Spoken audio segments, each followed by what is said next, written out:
Selamat malam. Akibat pandemi global, dunia diambang krisis ekonomi. Sejumlah indikator ekonomi meleset termasuk di Indonesia. Kita sedang mengalami krisis kesehatan. Bagaimana cara pemerintah tetap bisa fokus menyelamatkan nyawa manusia, tapi sekaligus juga menjaga ekonominya. Inilah Rosi, menyelamatkan ekonomi dari dampak pandemi.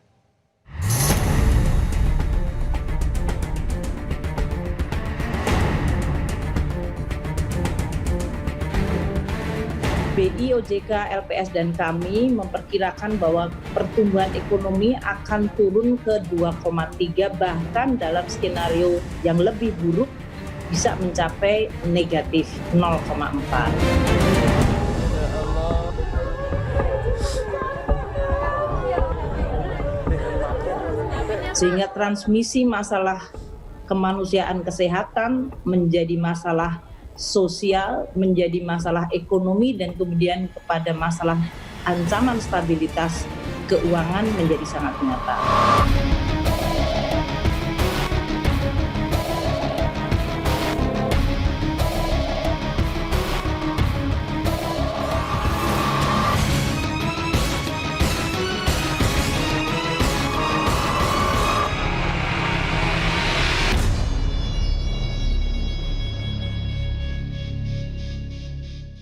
Menyelamatkan ekonomi dari dampak pandemi, itulah tema Rosi malam hari ini. Live streaming bisa Anda ikuti di kompas.tv/live. Pemerintah sudah mengambil berbagai kebijakan untuk menjaga kelangsungan ekonomi di tengah pandemi.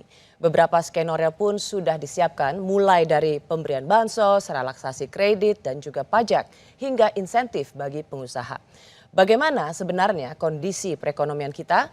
Saya akan membahasnya dan menanyakannya langsung pada Menteri Keuangan Republik Indonesia, Dr. Sri Mulyani Indrawati. Selamat malam, Bu Ani. Selamat malam, Rosi. Apa kabar? Baik, sehat, Bu? Salam sehat, alhamdulillah. Rosi juga tetap sehat? Alhamdulillah sehat. Kita harus selalu sehat, apalagi seorang Sri Mulyani, bendahara negara, nggak boleh jatuh sakit. Semua juga tidak boleh jatuh sakit. Semua tidak boleh jatuh semuanya sakit. Jaga kesehatan. Iya. Bu Ani, saya mau mulai dulu yang paling baru karena kemarin Perpu nomor 1 tahun 2020 sudah diundangkan. Bisakah Ibu menjelaskan bagaimana ini menjadi landasan hukum yang menjadi dorongan yang punya kontribusi positif di tengah tekanan yang semakin berat? Perpu tadi yang disebutkan adalah pilar pertamanya adalah supaya APBN bisa merespons secara tepat namun tetap akuntabel. Hati-hati tapi tetap efektif. Harus cepat tapi tetap kita harus prudent. Betul. Kan kayak gitu. Itu semuanya kan banyak sekali permintaan untuk APBN yaitu keuangan negara bisa membantu seluruh aspek sosial, ekonomi, dan kesehatan yang semuanya mengalami tekanan dan serangan akibat COVID ini. Iya. Nah, di sisi lain potensi dari penularan keuangan dari sisi ekonomi ini kepada sektor keuangan juga menjadi besar. Maka Perpu juga ada bagian mengenai menjaga stabilitas sistem keuangan dengan memperkuat BI, OJK, dan LPS. Jadi poinnya adalah COVID jadi dari masalah kesehatan menjadi tekanan sosial dan perlu dibuat bantalan pengaman sosial, menjadi tekanan ekonomi dibuat bantalan pengaman ekonomi, dan bisa menjadi ancaman dari sistem keuangan, maka perlu ada langkah-langkah untuk menjaga stabilitas sistem keuangan. Ya, Bu Ani, karena memang ini situasi yang sangat tidak normal, kita butuh kecepatan kebijakan, tapi sekaligus juga prudent tadi Ibu bilang dengan prinsip kehati-hatian. Semua dana yang tersedia, meskipun pendapatan negara berkurang, tapi kan ini harus benar-benar dialokasikan untuk kebutuhan mengatasi pandemi ini. Makanya kan termasuk sudah kita bisa membiarkan defisit anggaran dari 3% bisa lebih. Sekarang udah 5,01% kalau nggak salah, lebih dari 5%. Yeah. Nah, Bu Ani mungkin bisa jelaskan bahwa ini memang untuk mengambil kebijakan yang dibutuhkan di saat krisis dan bukan untuk melindungi mereka yang ingin memanfaatkan kebijakan. Saya secara pribadi saya percaya pada kredibilitas seorang Sri Mulyani dalam membuat kebijakan, tetapi juga ada adigium yang mengatakan selalu ada penumpang gelap di tengah krisis. Ya, dilema dari sisi kebijakan publik itu kan memang selalu kompleks. Dan oleh karena itu kita yang mengelola kebijakan publik memang harus siap untuk selalu diaudit, dikritisize, dimonitor, dan kemudian diteliti gitu. Dan memang untuk menjaga kepercayaan dan amanah itu kita juga harus transparan, kita harus menyampaikan informasi yang benar, kita juga harus menyampaikan pilihan-pilihan dari kebijakan itu, gitu ya, supaya masyarakat juga tahu. Jadi dalam situasi ini tadi yang Perpu, pertama defisit dilebarkan di atas 3%. Kenapa kok melakukan itu? Apa karena COVID? Iya karena COVID. Bagaimana COVID mempengaruhi defisit? Tadi COVID menyebabkan aktivitas ekonomi sosial menurun tajam, sehingga penerimaan negara dari pajak juga akan turun tajam. Belum COVID karena itu terjadi di seluruh dunia, terus permintaan juga turun semuanya seluruh dunia, maka harga minyak jadi anjlok banget. Sekarang ini harga minyak yang tadinya kita asumsikan di sekitar antara 50-60, bahkan di bawah 30. Bahkan ada suatu saat harga minyak itu negatif, Rosi. Itu kan belum pernah terjadi dalam seumur hidup saya gitu ya. Jadi harga minyak yang turun, penerimaan negara juga akan turun. Jadi ekspor turun, kita juga akan turun. Jadi seluruh penerimaan negara turun. Di sisi lain, tadi belanjanya naik. Untuk kesehatan kita alokasikan tambahkan 75 triliun, untuk bantuan sosial kita tambahkan alokasi 110 triliun, untuk membantu dunia usaha kita tambahkan 70 triliun, untuk insentif dan bagaimana menjaga pemulihan ekonomi kita sekarang sedang mencadangkan 150 triliun. Nah, orang bertanya itu gimana caranya menggunakan triliun ini secara akuntabel. Betul. Pertama, kalau untuk yang kesehatan, kita ada gugus tugas, ada menteri kesehatan, dan ada daerah. Jadi kalau itu keluarnya duit adalah untuk membayar dokter mana yang harus dibayar? Itu dari dinas-dinas di daerah mengajukan usulan ke Kementerian Kesehatan dilakukan. Gimana beli APD yang banyak, yang cepat, dan rapid test yang cepat dan banyak, itu dilakukan oleh gugus tugas, memang berkoordinasi. Gimana mengenai rumah sakit, itu dilakukan upgrade-nya oleh masing-masing rumah sakit referral itu dan masuk kepada anggaran Kementerian Kesehatan. Bagaimana dengan pembayaran para pasien yang terkena COVID, itu nanti diperiksa oleh BPJS Kesehatan sehingga dia bisa membayar sesuai dengan tagihan. Kan itu ada sistem akuntabilitas. Gimana dengan bansos? 110 triliun dengan berbagai macam. Kalau PKH 10 juta itu datanya ada di Kementerian Sosial. 10 juta orang masyarakat termiskin ya yang tadi disampaikan. Kalau 20 juta yang mendapatkan kartu sembako, datanya dari Kementerian Sosial. Kementerian Sosial dapat datanya dari mana? Itu adalah dari bawah, yaitu dari kelurahan, naik ke kecamatan, ke kabupaten, kemudian diupdate, dimasukkan provinsi mengirim kepada Kementerian Sosial. Gimana kalau terjadi ketidaktepatan, yaitu di-upgrade lagi, diganti lagi datanya. Jadi ada by name, by address. Itu siapa yang ngawasin nanti? Ada BPKP, ada Inspektorat Jenderal, ada BPK, nanti mereka bisa mengaudit. Bahkan KPK sekarang juga sudah melihat. Bagaimana dengan tagihan listrik yang dibebaskan? Kan listrik ada nama orang, ada rumahnya, ada berapa tagihan, itu bisa diaudit nanti di PLN. Bagaimana dengan kartu prakerja? Ya itu tadi, berapa jumlah penerimanya? Apakah mereka benar? Apakah cocok dengan Dukcapil? Apakah cocok? Itu semuanya nanti adalah diaudit. Karena kita memang transparan, kita mengasih tahu bahwa ini loh jumlah duitnya, ini loh yang harusnya nerima, dan silahkan kita diperiksa oleh semuanya. Bagaimana dengan dunia usaha tadi yang disebut, apakah ada penumpang bulan? Dunia usaha tadinya yang mendapatkan insentif pajak adalah industri manufaktur, industri pariwisata. Karena mereka yang terkena pukulan pertama kan.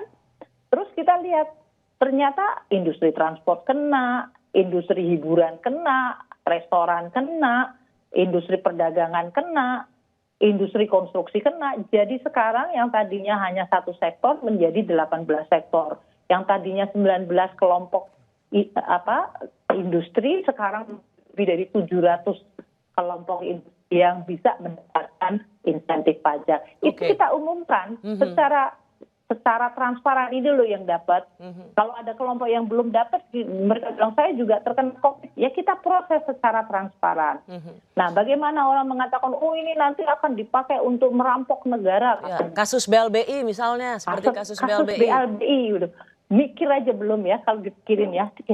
Jadi kalau kita mengatakan kasus BLBI itu apa sih? Ada bank rontok yang kemudian diambil alih pemerintah karena krisis. Itu tahun 97-98, gitu kan? Rontoknya bareng-bareng. Kita sih berharap tidak terjadi.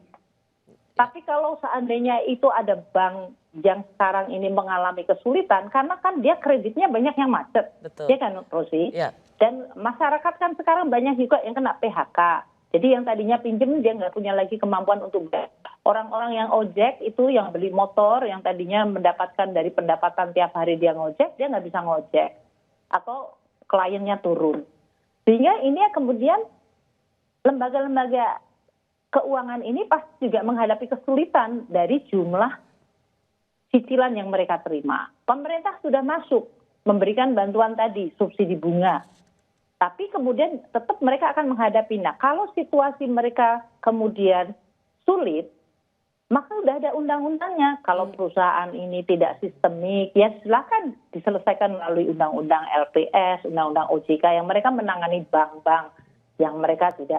Kalau seandainya mereka sistemik, kemudian kita buat KSSK, kita pasti laporkan. Kita lapor ke DPR, kita lapor pasti ke presiden dulu. Oke. Apa langkah yang harus dilakukan? Jadi kalau pemerintah akan melakukan sesuatu, tentu kita juga tetap melihat kehati-hatian dalam segala macam. Karena dalam situasi hari ini kita semuanya tahu. Nah kalau ada penumpang gelap, ya silahkan diomongin aja. Kalau BPK punya informasi penumpang gelapnya siapa, KPK punya, DPR punya, ya silahkan, lebih seneng lah saya malahan. Ya, jadi karena kita tahu, apalagi itu sebenarnya juga udah diatur di Undang-Undang Tipikor, mereka yang melakukan tindak pidana korupsi di masa krisis pandemi itu hukuman mati ancamannya. Oh, itu lebih bagus lagi, ya kan?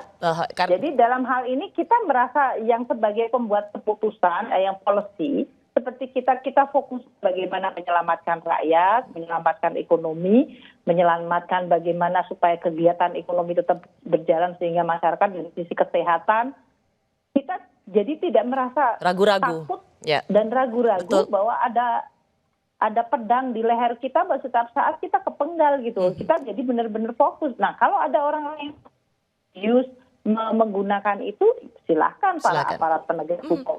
Kita itu sekarang kalau mau membuat policy, Rosi, kita mau membuat policy ya, di beberapa sidang kabinet, KPK bahkan diundang. Jaksa Agung diundang, Kapolri diundang.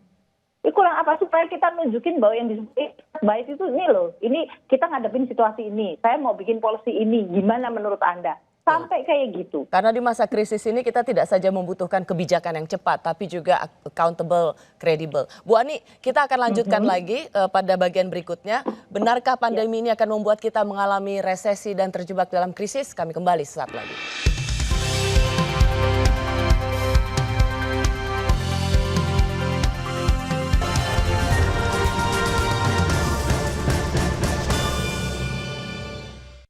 Sarung BH.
inilah yang harus kita luruskan sebenarnya. Itu adalah mitos. Kenapa orang mengambil cula badak?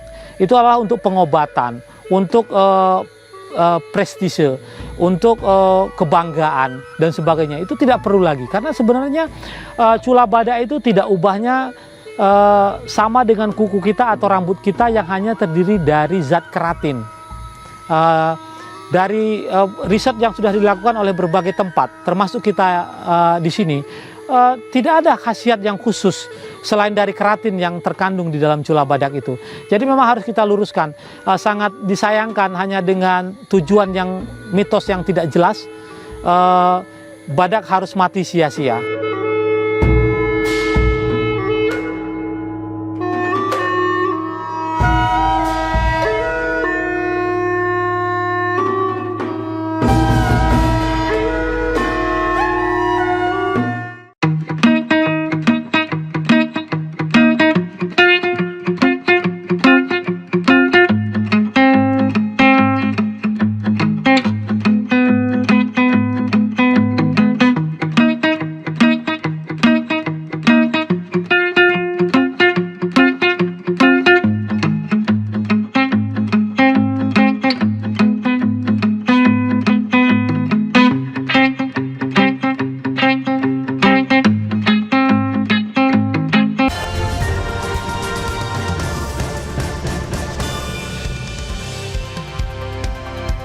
Menyelamatkan ekonomi dari dampak pandemi, saya telah berbincang bersama Menteri Keuangan Republik Indonesia Dr. Sri Mulyani Indrawati. Bu Ani, kita lanjutkan kembali. Tadi saya sedikit memberikan pengantar, karena kalau melihat artikel-artikel dari The Post, New York Times, mereka kemudian ada kecemasan mengatakan bisa jadi Amerika saja mengalami resesi seperti tahun 30-an begitu. Tadi Ibu sudah menyinggung sedikit soal krisis tahun 97-98. Tapi apakah memang kita harus mempersiapkan diri pada krisis yang parah, Bu Ani? Jadi begini Rosi ya, kan COVID ini yang sebagai penyebab utama dan awal, kalau sampai hari ini tidak ada satu negara pun yang tahu kapan ini COVID berakhir. Jadi berakhir 6 bulan lagi, 9 bulan, 12 bulan gitu kan. Makanya kan setiap negara kan semuanya berharap kalau kemudian antivirusnya bisa ada, kita akan bisa, kalau kita dari pandemi flu Spanyol 1918 itu bisa terjadi sampai 18 bulan. Nah, kalau situasinya kemudian dari sisi kesehatan ini kemudian menyebabkan kegiatan ekonomi kemudian merosot tajam, berhenti sama sekali. Setiap negara kemudian harus menghadapi konsekuensi ini. RRT kuartal 1 sudah merosot -6, padahal biasanya RRT itu tumbuhnya di atas 6%. Jadi itu kan berarti drop 12% dari di atas 6 menjadi -6 kan 12% Rosi. Negara seperti Eropa kemungkinan akan -3. Kemudian Singapura, Malaysia, Indonesia semuanya akan mengalami koreksi ke bawah. Kalau tadi Rosi mengatakan Amerika ngomongnya antara resesi, depresi. Resesi itu dia negatif dalam minimal 2 kuartal. Tapi kemudian dia bisa naik lagi. Kalau depresi itu bisa negatif terus menerus beberapa tahun. Nah itu yang dikhawatirkan di Amerika sekarang seperti itu. Kenapa? Karena di Amerika hanya dalam waktu kurang dari 3 bulan, unemployment-nya itu naik di atas 24 juta. Nah di Indonesia kita sekarang pakai baseline kalau pertumbuhan ekonomi kita merosot ke 2,3%, kita bisa berimplikasi jumlah pengangguran akan naik sekitar mendekati 2,5 juta. Kalau kita sampai ekonominya turun mendekati 0 atau bahkan sedikit di bawah 0, 0,4, 0,5%, di bawah 0, itu bisa jumlah PHK-nya itu bisa di atas 5 juta. Nah, ini kan berarti suatu ancaman yang nyata bagi perusahaan, bagi masyarakat. Nah, setiap negara melakukan berbagai extraordinary policy. Policy yang dilakukan adalah pertama memperbanyak bansos, karena tiba-tiba banyak orang tidak bekerja. Menteri Keuangan Australia ya contohnya ya, waktu dia mau melakukan yang disebut bansosnya dia adalah transfer cek kepada setiap orang setiap 2 minggu gitu. Itu kayak BLT-nya di kita.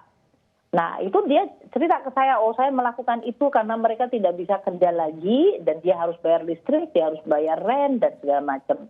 Jadi setiap negara melakukan bansos secara diperluas. Yang kedua, mereka memberikan dukungan kepada sektor usaha. Itu tadi, kreditnya direlaksasi. Kemudian bahkan dia diberikan bank sentralnya, mereka bisa melakukan pembelian surat-surat berharga. Sehingga bisa menambah jumlah uang beredar. Bahkan ada yang melakukan apa yang disebut SPV di Amerika itu. Dilakukan SPV untuk mengambil surat-surat berharga dari korporasi dan negara-negara bagian. Jadi banyak hal yang tidak dilakukan dalam situasi normal sekarang dilakukan. Tujuannya adalah supaya masyarakat, perusahaan, pemerintah daerah itu tetap bisa jalan, bekerja, tetap jalan atau tetap bertahan bahkan sekarang ini. Supaya tidak semakin tertekan. Iya, kalau tidak akan terjadi apa yang disebut kebangkrutan massal. Betul. Dan kebangkrutan masif itu terjadi seperti 97-98 waktu terjadi krisis ekonomi tahun 97-98 kita. Jadi hari-hari ini kita itu betul-betul menjaga supaya daya tahan dari masyarakat, baik dari sisi kesehatan, ancaman COVID, dan daya tahan dari masyarakat dan dunia usaha dari ancaman kemungkinan merosotnya ekonomi harus kita perkuat. Jalan bersama karena kita ingin manusianya sehat, tapi juga jangan sampai mereka di rumah mati kelaparan. Ya. Bu Ani, saya ingin masuk ke sini Bu Ani, karena semua dana dialokasikan untuk penanganan pandemi ini, makanya kemudian kita defisit anggaran 5%. Tapi apakah itu cukup? Karena peneliti para ekonom memperkirakan dampak terburuk akibat corona ini berpotensi menambah 5,1 juta hingga 12 juta orang miskin hingga pertengahan tahun ini.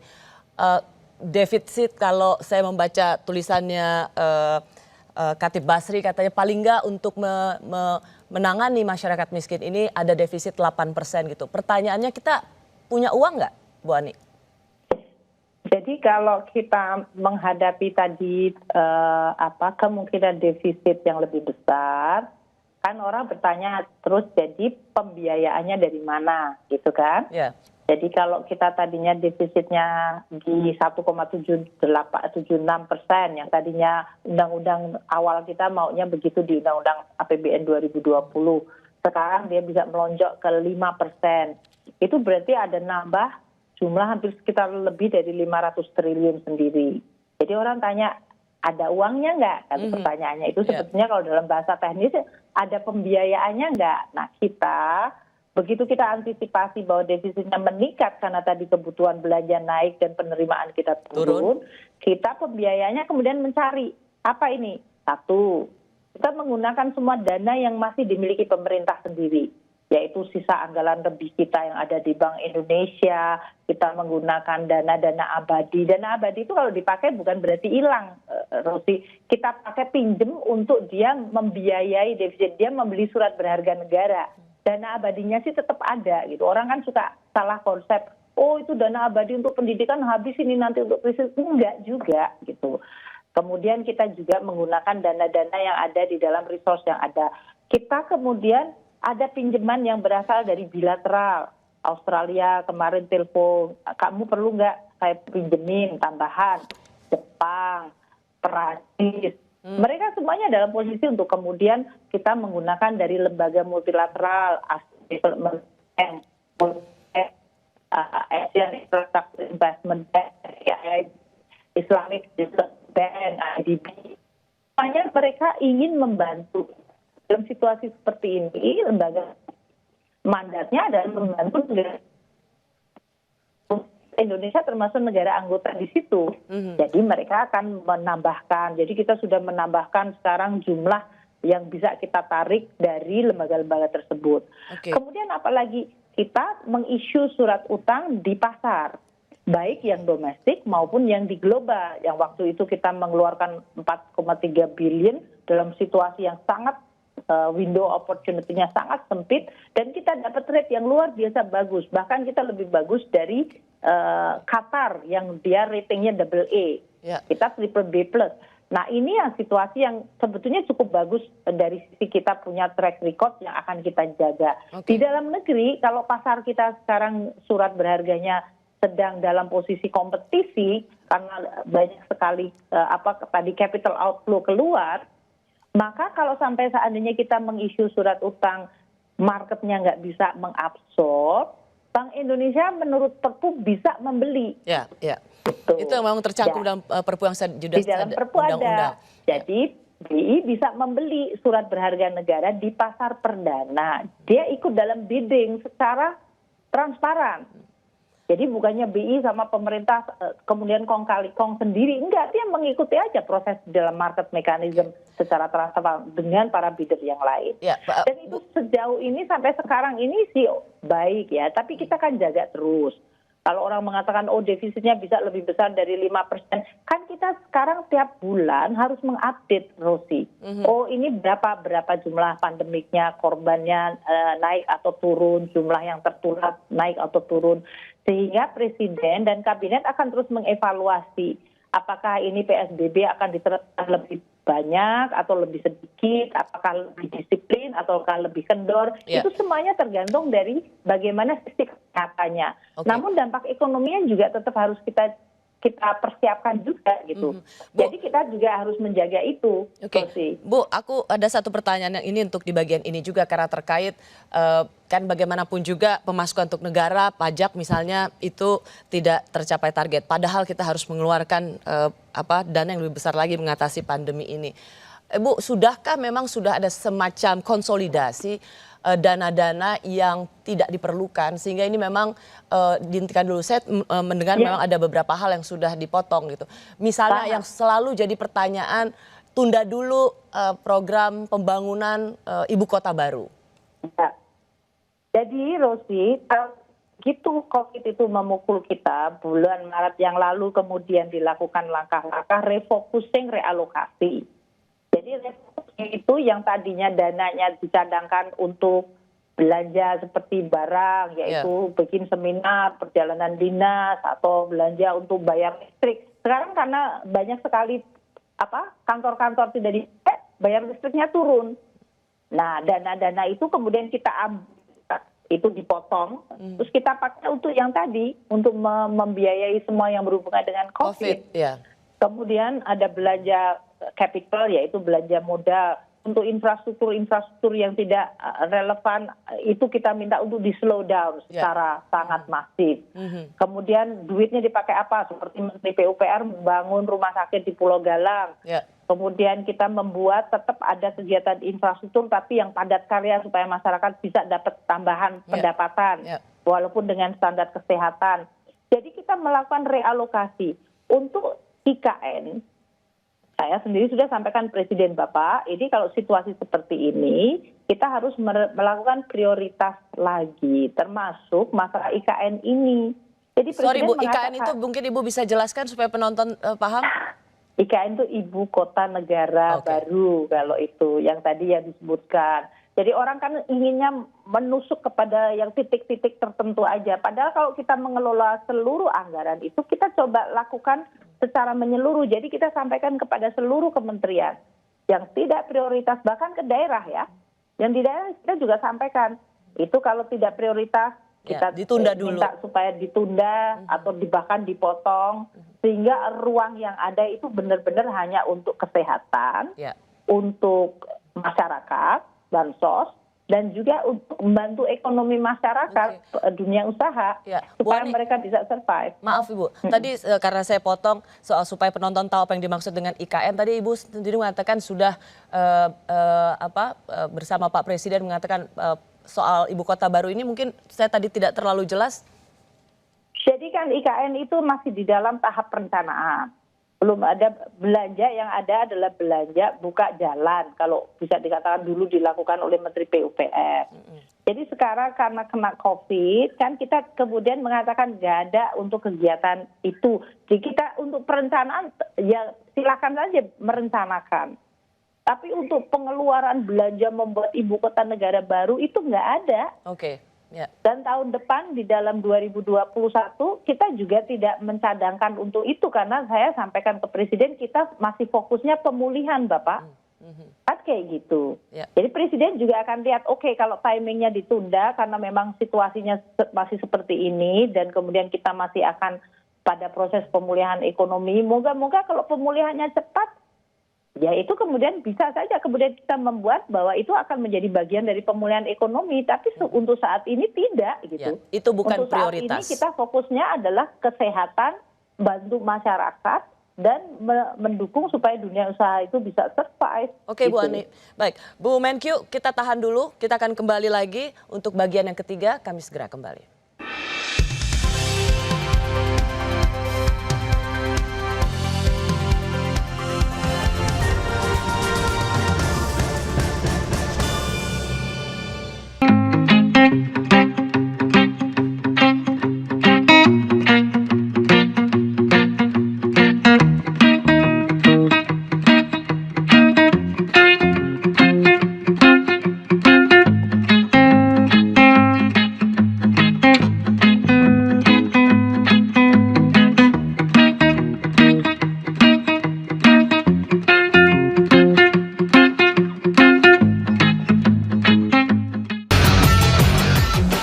Sahabat Kompas TV, sekarang saya berada di Stadion Utama Gelora Bung Karno.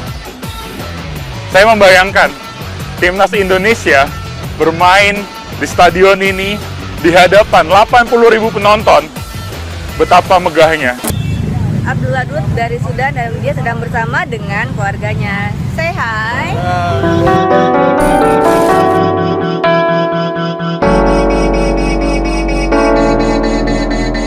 Saya membuat mata palsu karena anak saya pengguna mata palsu juga. Dia divonis kanker mata waktu umur 1,5 bulan.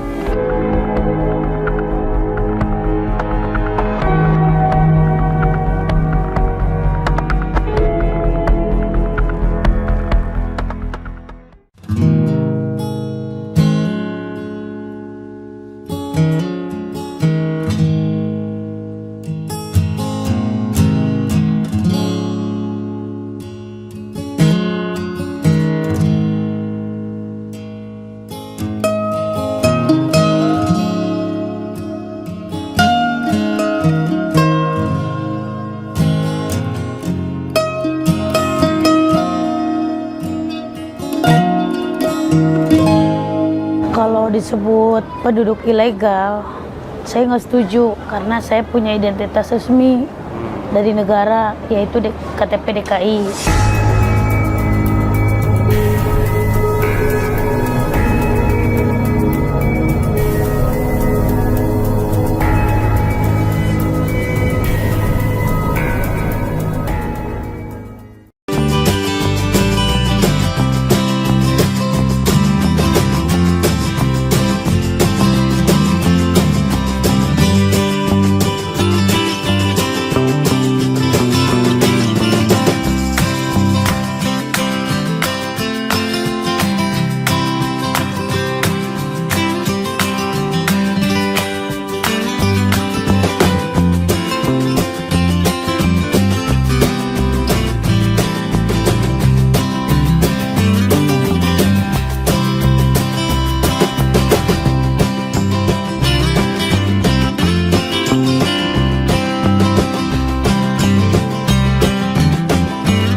Menyelamatkan ekonomi dari dampak pandemi, saya berbincang dengan Menteri Keuangan Republik Indonesia, Dr. Sri Mulyani Indrawati.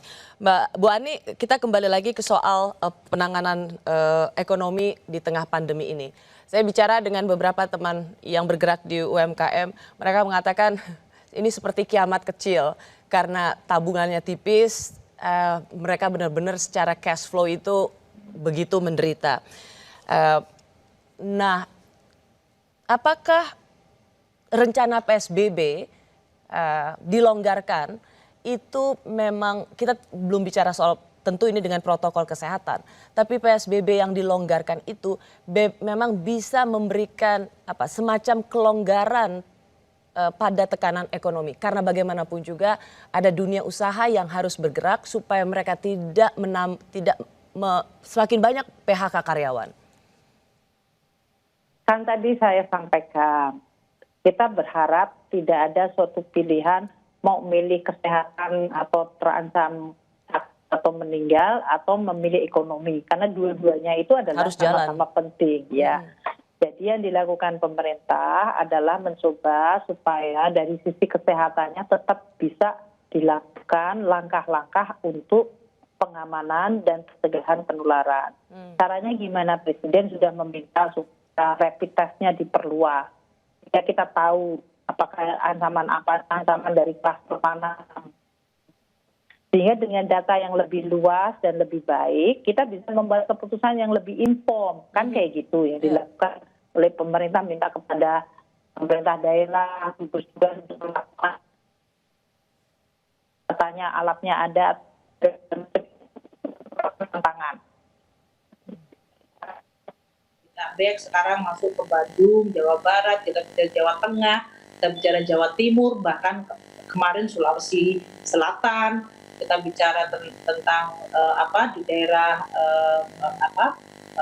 Sumatera Barat, Bali, semuanya perlu.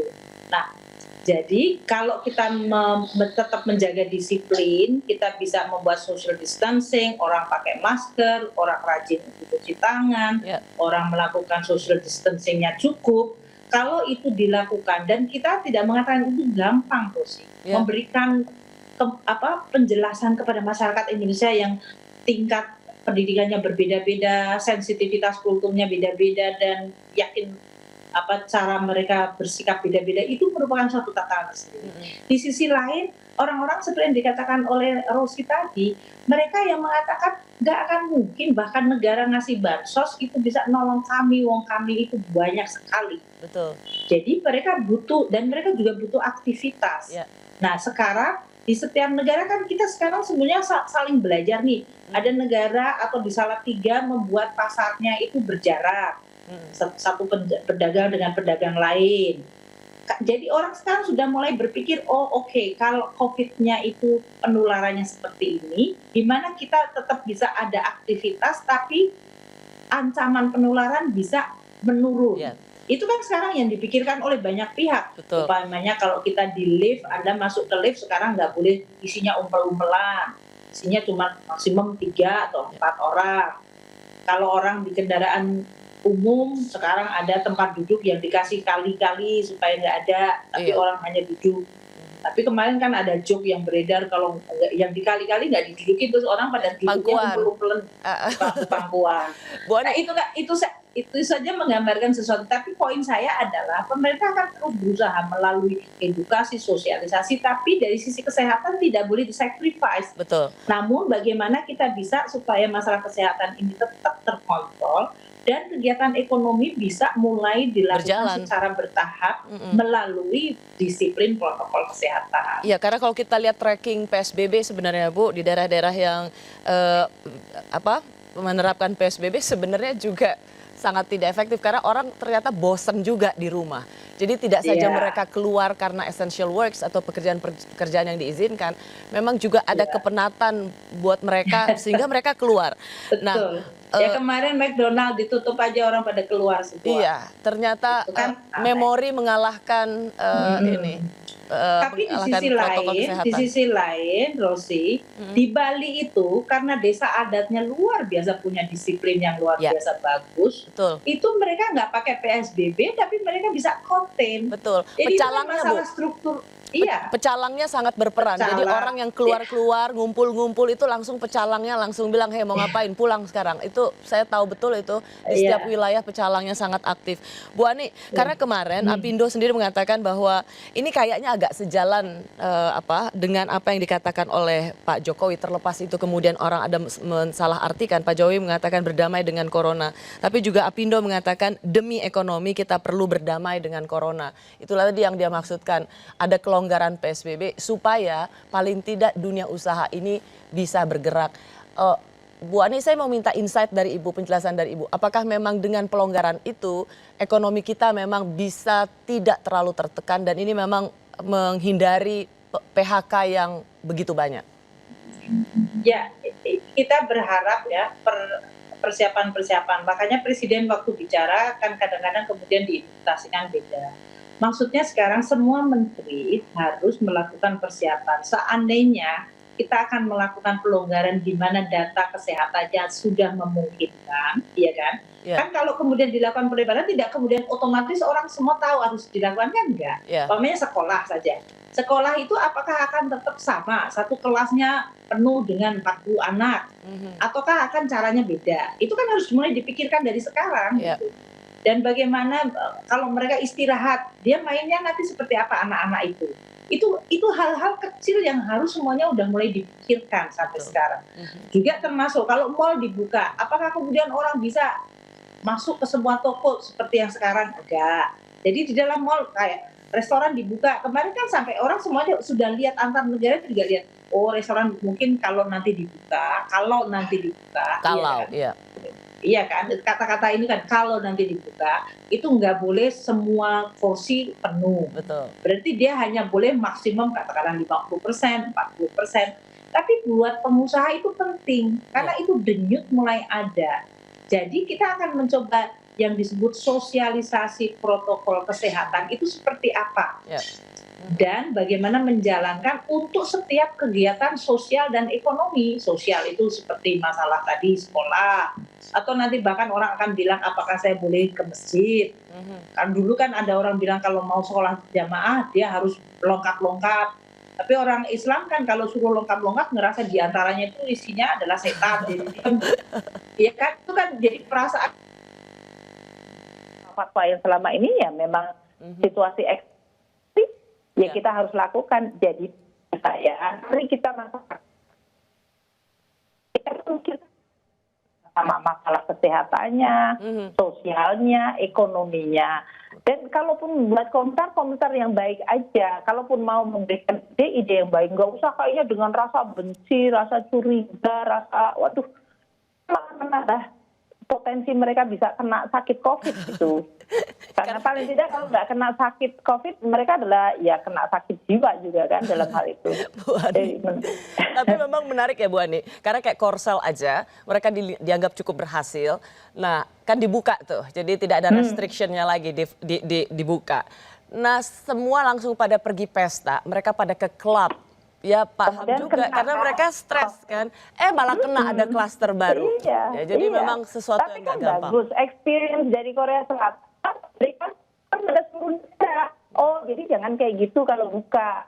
Artinya klub-klub seperti itu bahkan nggak boleh buka dulu. Kan kayak gitu. Jadi setiap negara ini sekarang pada saling belajar. Saling mengintip juga.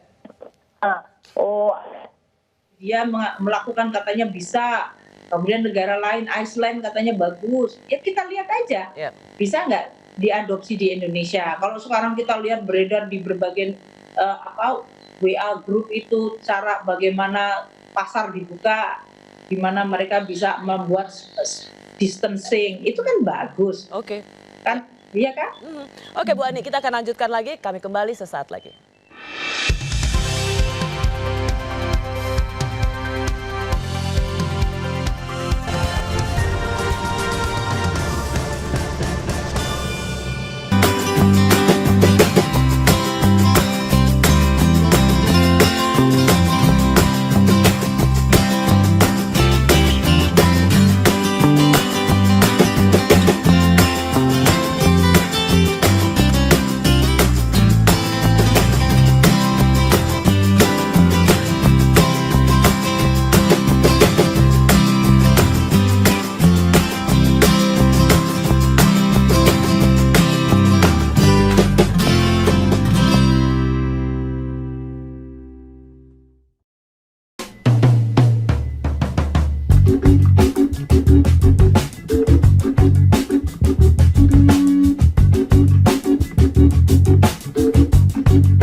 Inilah yang harus kita luruskan sebenarnya. Itu adalah mitos. Kenapa orang mengambil cula badak?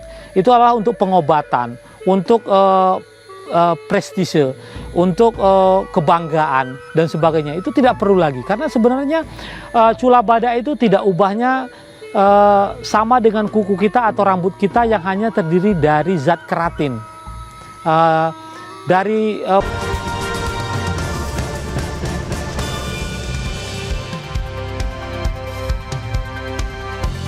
Menyelamatkan ekonomi dari dampak pandemi, saya berbicara dengan Menteri Keuangan Republik Indonesia, Dr. Sri Mulyani Indrawati. Bu Ani punya nggak sih semacam prediksi kapan kita bisa bounce back atau kita bisa kembali normal? Saya tahu ini satu pertanyaan yang memang. Iya, banyak yang bertanya seperti itu. Karena ketidakpastian yang muncul karena COVID ini sekarang memberikan ketidaktahuan kapan akan berakhir. Jadi saat kita mengelola ekonomi, kita membuat skenario. Jadi dalam hal ini Rosi ya. Jadi kalau seandainya ini sekarang kita lihat datanya kuartal 1 kita pertumbuhannya 2,97. Masih termasuk yang positif karena banyak negara yang negatif. Tapi kita lihat nanti kuartal kedua pasti lebih berat lagi. Kenapa? Ya karena PSBB-nya meluas gitu kan. Nah, jadi kita sudah tahu bahwa kuartal kedua mungkin akan lebih dalam. Tapi kita berharap kuartal ketiga mungkin bisa menjadi lebih baik. Harapannya seperti apa? Ya tadi karena orang sudah mulai berdamai dengan virus itu artinya udah mulai getting used to it gitu kan. Jadi orang tahu caranya untuk hidup secara sehat, Ya. tapi kemudian dia juga bisa melakukan aktivitas tanpa harus menambah risiko untuk tertular. Nah, hal-hal seperti itu yang memberikan harapan bahwa mungkin akan ada kegiatan sosial dan ekonomi yang mulai pulih. Kalau seandainya itu terjadi, berarti nanti kondisinya akan mulai sedikit lebih baik dibandingkan kondisi kuartal 2 yang semuanya masih ditutup. Ya. Nah, kalau skenario itu terjadi, ekonomi kita masih tumbuh di positif. Tapi kalau ternyata kuartal 2 dan kuartal ketiga kita masih PSBB yang meluas dan jumlahnya masih meningkat, ya itu berarti kita akan dalam posisi yang sangat berat. Maka skenario kita ada yang sampai ke minus 0,5%. Ini yang kita, seberapa cepat mereka rebound. Kemarin itu ya, kalau kita bicara bulan-bulan lalu, banyak yang membuat prediksi nanti bentuk reboundnya adalah V. Jadi begitu dia jatuh, dia langsung naik lagi. Karena orang anggap udah bosen di rumah, orang pasti pada keluar semuanya dan kemudian langsung konsumsi, ekonomi akan berdenyut lagi. Tapi ternyata sesudah dilihat dari berbagai negara yang mulai melakukan relaksasi, ternyata orang itu jadi makin hati-hati. Jadi nggak juga langsung mendorong ekonomi langsung, orang tidak langsung pergi tadi ke ngedugem gitu, enggak juga. Ternyata orang sekarang avoiding crowd. Mereka kemudian kalaupun mungkin mau ke pariwisata, mereka juga akan selektif. Ini kan berarti menyebabkan pemulihan nggak akan seperti V-shape, tapi kayak bertahap. Ini yang harus kita prepare. Makanya tahun 2021 di dalam tadi pembahasan awal dengan DPR, kita harus sudah memasukkan skenario apabila pemulihan itu kemudian akan terus kita upayakan melalui policy-policy supportnya. Kita tidak mengharapkan harus tiba-tiba semuanya harus disustain, semua harus didukung dalam hal ini. Nah, ini jadi pemikiran. Untuk kita tentu tetap 2021, dan banyak pemulihan ekonominya juga dan reform dari sektor kesehatan, sisi kesehatan. Karena dengan COVID ini kan kita tahu betapa pentingnya sistem referral. Dari mulai puskesmas, rumah sakit, gitu kan supaya kita tahu masyarakat itu sehat atau enggak, movementnya seperti apa, supaya kita tahu ancaman pandeminya seperti apa. Kemudian untuk memperbaiki dari sisi pendidikan, sudah adanya COVID ini, itu juga perlu untuk dilakukan reform. Jadi banyak hal yang sekarang ini momentum COVID justru memberikan momentum untuk melakukan pembenahan. Tapi di sisi lain kita juga melakukan pemulihannya akibat tekanan COVID ini dari sisi ekonomi. Jadi tema inilah yang akan muncul sampai dengan tahun 2021 dan bahkan mungkin sampai 2022, Rosi. Ini banyak yang memang harus membutuhkan reformasi yang cukup panjang. Seperti tadi reformasi bantuan sosial. Kan banyak orang yang mengatakan, oh datanya perlu diupdate, caranya begini, caranya begitu. Itu kan semuanya masukan yang bagus untuk memperbaiki sistem bantuan sosial di Indonesia. Karena ternyata itu dibutuhkan gitu. Oke, Bu Ani, saya masuk ke usulan yang beberapa belakang ini banyak dikemukakan oleh Kadin misalnya, yaitu ya untuk membantu pandemi COVID ini dan menjaga supaya orang punya duit gitu. Kenapa nggak cetak uang saja? Apakah usulan ini sudah bisa langsung cepat dieksekusi? Ya, kan pertama dengan membayangkan terjadi kelesuan karena tidak ada aktivitas, dengan adanya tambahan uang baru dibayangkan itu langsung seperti menambah darah segar gitu kan. Jadi pemerintah dan DI juga melakukan yang sebetulnya mirip seperti itu, tapi nggak seperti yang helikopter money ya dalam hal ini. Contohnya tadi, kita kan dengan defisit nambah, BI sekarang sudah bisa membeli surat berharga negara. Kalau dia beli surat berharga negara itu, dia nyetak duit. Gitu kan? Jadi dia sebetulnya sudah melakukan pencetakan uang. Apakah size-nya harus sebesar yang seperti yang direkomendasikan Kadin? Kita semuanya dari sisi policy maker akan terus melihat kebutuhannya di mana.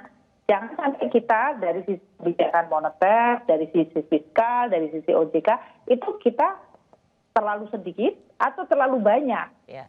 Nah, pasnya ini kan kita harus lihat berdasarkan data. Kita akan lihat kebutuhannya apa itu. Oh, bansos dulu, maka bansos ditambahin.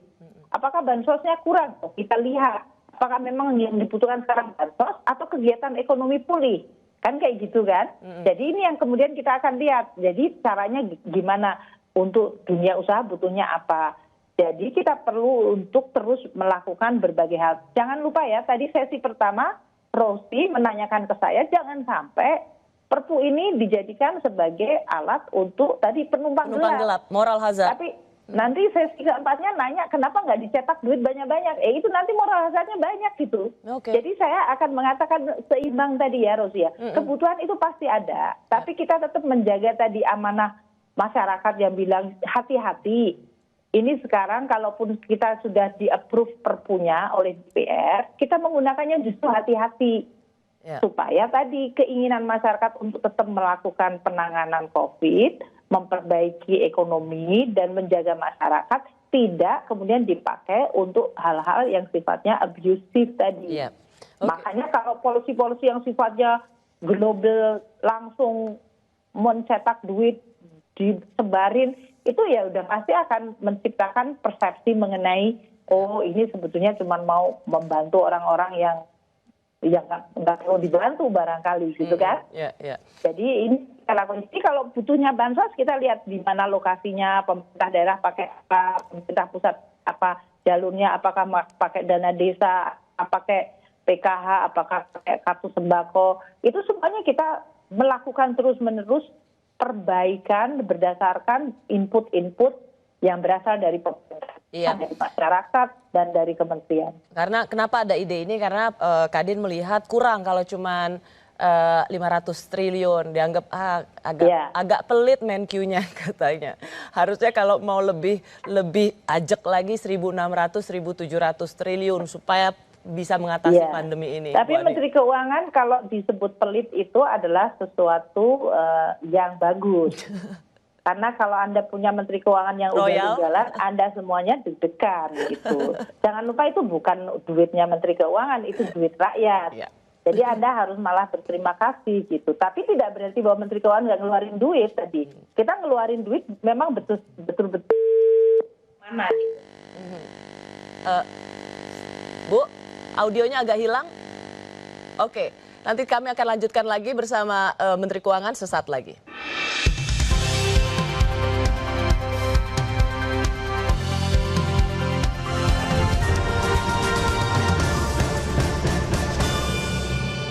Riset yang sudah dilakukan oleh berbagai tempat, termasuk kita di sini, tidak ada khasiat yang khusus selain dari keratin yang terkandung di dalam cula badak itu.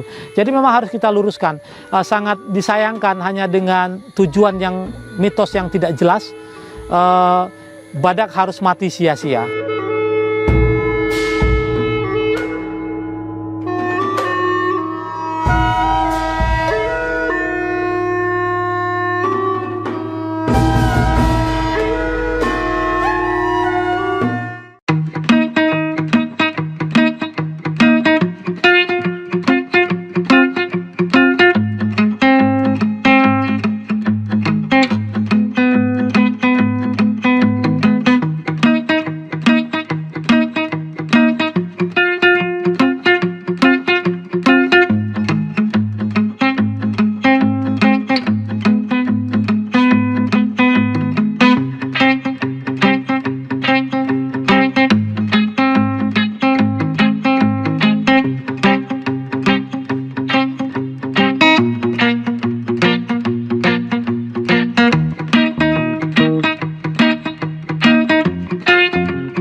Sahabat Kompas TV, sekarang saya berada di Stadion Utama Gelora Bung Karno.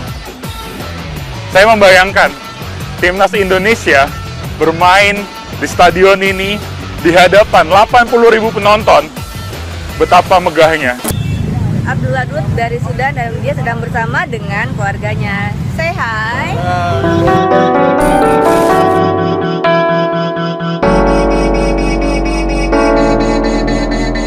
Saya membuat mata palsu karena anak saya pengguna mata palsu juga. Dia divonis kanker mata waktu umur 1,5 bulan.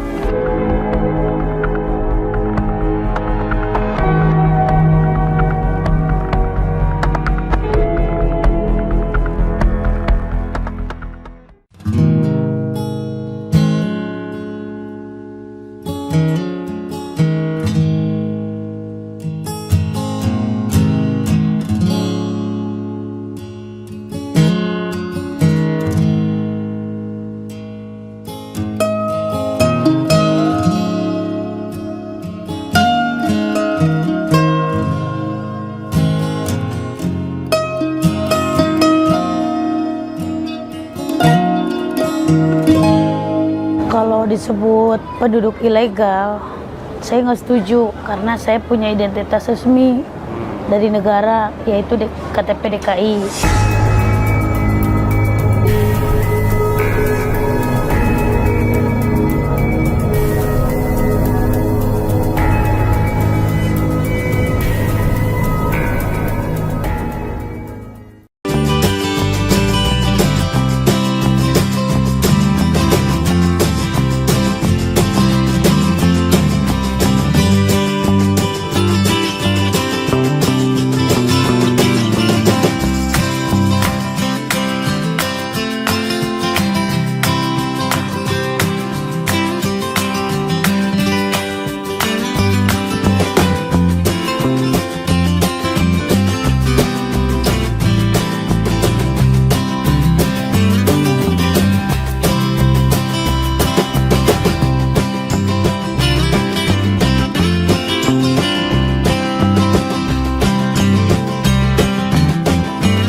Menyelamatkan ekonomi dari dampak pandemi, saya berbincang bersama Menteri Keuangan Dr. Sri Mulyani Indrawati. Bu Ani, kita lanjut, ini adalah bagian terakhir. Ada yang bertanya dari netizen ke Kompas TV, tolong tanyakan Mbak, kenapa BPJS naik saat ada bencana COVID? Mungkin ini perlu dijawab juga Bu Ani. Sebetulnya kalau kita lihat baik Perpresnya ya, adalah pertama kita waktu membuat Perpres yang kemudian dibuat itu oleh Mahkamah Agung, maka ada pasal yang dibatalkan. Pasal yang dibatalkan itu adalah pasal untuk para peserta mandiri yang bukan penerima upah. Yang kenaikannya tadinya mereka 25.000 ya untuk kelas 3 naik menjadi 42.000. Nah, padahal hitung-hitungan BPJS itu menurut Dewan DJSN ya, Dewan Jaminan Sosial Nasional, BPJS tidak akan sustainable. Tentu ada banyak hal. Salah satunya tarif, tapi masalah referral, masalah manajemen segala macam diimprove berdasarkan audit dari BPKP yang kita lakukan waktu itu. Nah, untuk tarif ini karena dibatalkan oleh Mahkamah Agung, maka kita membuat perpres baru, gitu kan. Kalau kelas 3, kan orang kemudian mengatakan ya dia kenapa nggak disamakan dengan orang miskin? Orang miskin itu dibayar pemerintah, Rosi. Yaitu mereka dibayar dengan iuran 42.000 karena memang itu yang tarif yang dianggap sustainable saat ini. Ya, dengan kondisi keuangan BPJS. Makanya kalau orang miskin 42.000, tapi sekarang adalah para peserta mandiri yang bukan penerima itu bayarnya 25.500, ya perbedaannya itu disubsidi oleh pemerintah. Makanya pemerintah membayar bedanya sebesar perbedaan antara 25.500 dengan 42.000 itu. Nah, kalau itu ditaruh di dalam perpres, jadi artinya yang PBPU yang kelas 3 tetap sama. Nah, kemudian orang bilang, loh tapi kelas 2 dan kelas 3, kelas 1 kan naik. Yang kelas 1, kelas 2-nya itu adalah orang-orang kan bisa di kelas 1, kelas 2 kan berarti mereka mampu. Iya. Dan mereka itu yang sama dengan bahkan masih lebih rendah dari kelas 1, kelas 2 yang dibayar oleh para pekerja penerima upah. Gitu kan? Iya. Jadi pemerintah tetap menjaga yang kelompok yang paling rentan. Jadi orang miskin dibayar pemerintah, tapi yang para pekerja mandiri karena mereka bilang nggak minta supaya nggak naik tahun ini, ya udah nggak naik 25.500. Tapi karena tarifnya harusnya 42, ya bedanya itu dibayar oleh pemerintah. Itu yang kita lakukan. Tahun depan subsidinya nggak diturunkan sedikit. Karena ini kan namanya kegotong royongan. Jadi itu yang kita lakukan. Karena tahun ini COVID, ya sudah, yang kelas 3 tetap. Nanti kalau orang-orang bilang, loh saya kelas 2 sama kelas 1 naik, ya kalau nggak kuat kelas 2, kelas 1 turun aja ke kelas 3 di 25.500. Gitu kan? Karena memang yang jadi kontroversi yang disorot adalah kan sudah dibatalkan oleh Mahkamah Agung. Kenapa kok malah dinaikkan oleh pemerintah? Itu yang jadi kontroversinya, Bu Ani. Loh, dibatalkan ya tetap kita restore tetap sama yang untuk kelas 3 itu. Yaitu bahwa dia tetap aja, dia tidak naik. Gitu kan? Jadi kita menghormati yang disampaikan.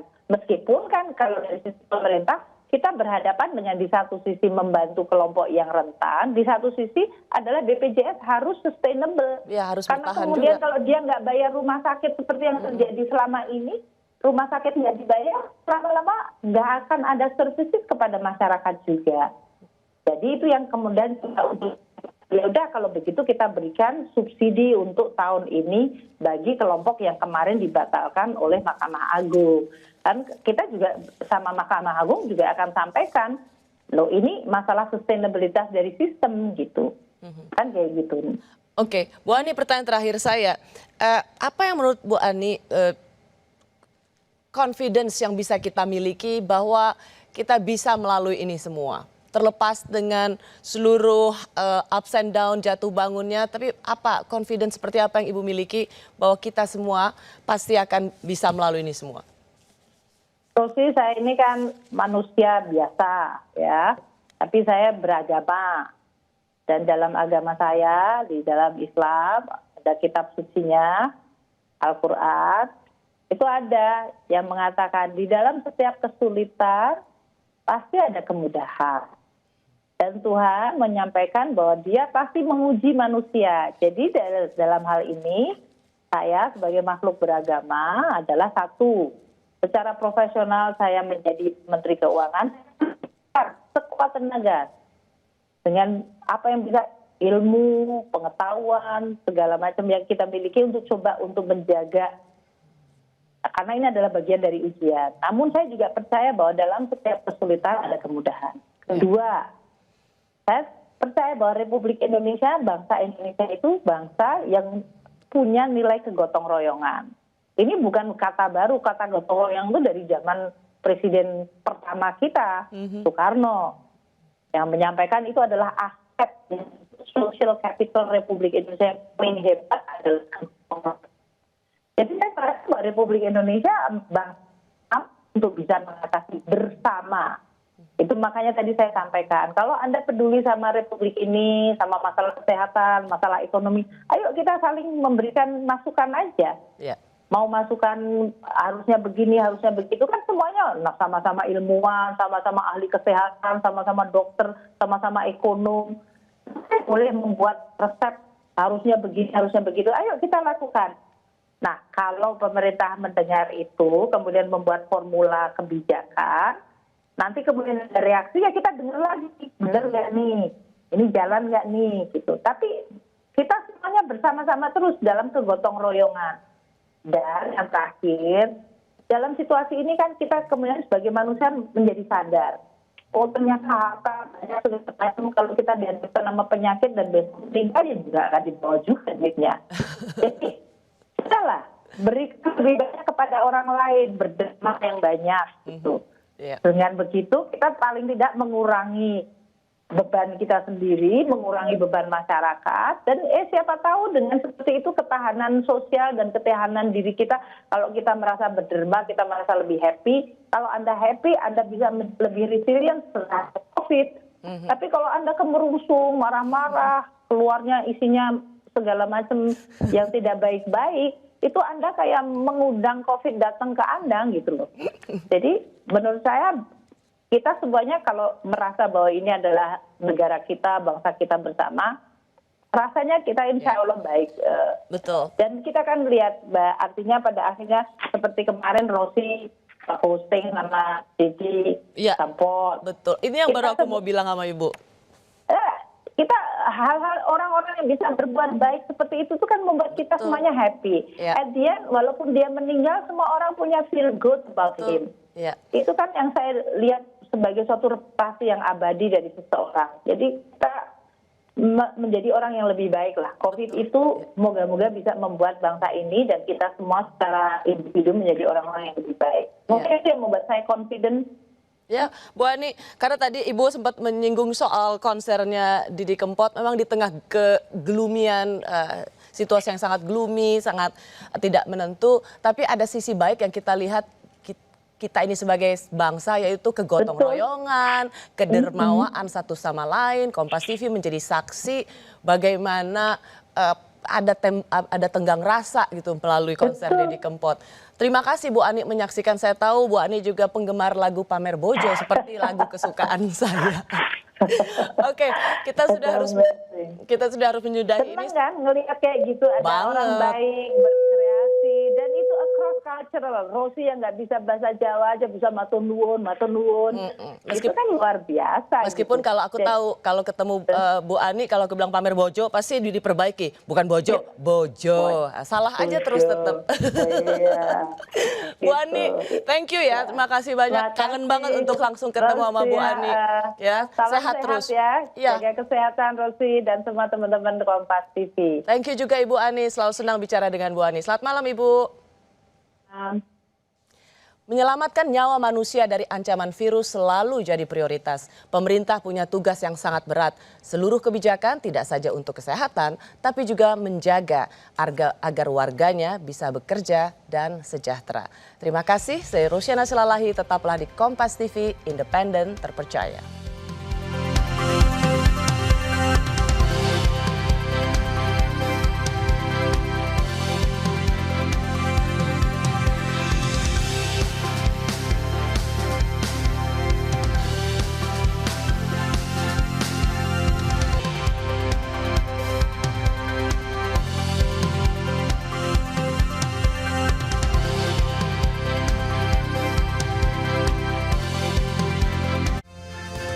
Terima kasih Anda telah menyaksikan Rosi yang dipersembahkan oleh saya Astrid Wibisono, Kompas TV, independen, terpercaya.